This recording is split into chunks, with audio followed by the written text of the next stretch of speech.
Hi friends. Karnataka ప్రాంతం అనగా దక్షిణ భారతదేశంలోని బంగాళాఖాతానికి మరియు తూర్పు కనుమలకు మధ్య ప్రాంతం. ఈ కర్ణాటక యుద్ధాలు జరగడానికి అసలైన కారణం దక్కన్లో బ్రిటిష్ వారు మరియు ఫ్రెంచ్ వారు రాజకీయంగా ఆధిపత్యం సాధించడానికి స్థానిక పాలకులతో చేసిన యుద్ధాలనే ఆంగ్లో ఫ్రెంచ్ లేదా ఆంగ్లో కర్ణాటక యుద్ధాలు అంటారు. వీడియోలోకి వెళ్ళే ముందు ఈ వీడియోకి 1000 లైక్స్ రావాలని కోరుకుందాం. ఇప్పుడు మొదటి కర్ణాటక యుద్ధం గురించి తెలుసుకుందాం. ఈ యుద్ధం క్రీస్తు శకం 1746 నుండి 1748 మధ్యలో జరిగింది. ఈ యుద్ధానికి అసలు కారణం ఐరోపాలో జరిగిన ఆస్ట్రియా వారసత్వ యుద్ధం.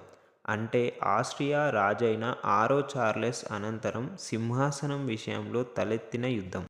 ఇదే సమయంలో భారతదేశంలో కర్ణాటక ప్రాంతాన్ని పాలిస్తున్న సౌదీద్ ఖాన్ 1707లో ఔరంగజేబు మరణించడంతో స్వతంత్రాన్ని ప్రకటించుకున్నాడు. ఈ సౌదీద్ ఖాన్ తరువాత దోస్త్ అలీ అనేవాడు కర్ణాటక నవాబు అవుతాడు. అయితే దోస్త్ అలీ తరువాత ఇతని అల్లుడు అయిన చందా సాహెబ్ అధికారం కోసం ప్రయత్నిస్తాడు.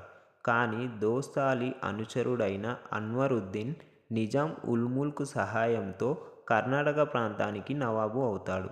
దీంతో అన్వరుద్దీన్, చందా సాహెబ్ల మధ్య వారసత్వ కొట్లాట ఏర్పడుతుంది. అయితే ఈ వారసత్వ తగాదాలో ఫ్రెంచ్ వారు చందా సాహెబ్కు సహాయం చేస్తే బ్రిటిష్ వారు అన్వరుద్దీన్కు సహాయం చేస్తారు. ఈ యుద్ధానికి తక్షణ కారణం ఏంటంటే బ్రిటిష్ గవర్నర్ జనరల్ అయిన బార్నెట్ అనేవాడు ఫ్రెంచ్ నౌకలపై దాడి చేసి ధ్వంసం చేస్తాడు.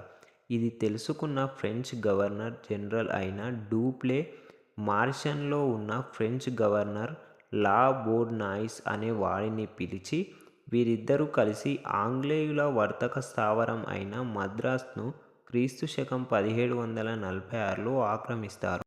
ఈ యుద్ధం అడయార్ అనే నది ఒడ్డున జరగడంతో అడయార్ యుద్ధం అని అంటారు. అలాగే సాంతోమ్ యుద్ధం అని కూడా అంటారు. క్రీస్తు శకం 1748లో జరిగిన అడయార్ యుద్ధంలో అన్వరుద్దీన్ ఓడిపోయాడు. మద్రాస్ ఫ్రెంచ్ వారి ఆధీనంలో కొనసాగింది. అయితే క్రీస్తు శకం 1748లో ఐరోపాలో వారసత్వ యుద్ధం ఎక్స్లా చాపెల్ అనే సంధితో ముగుస్తుంది.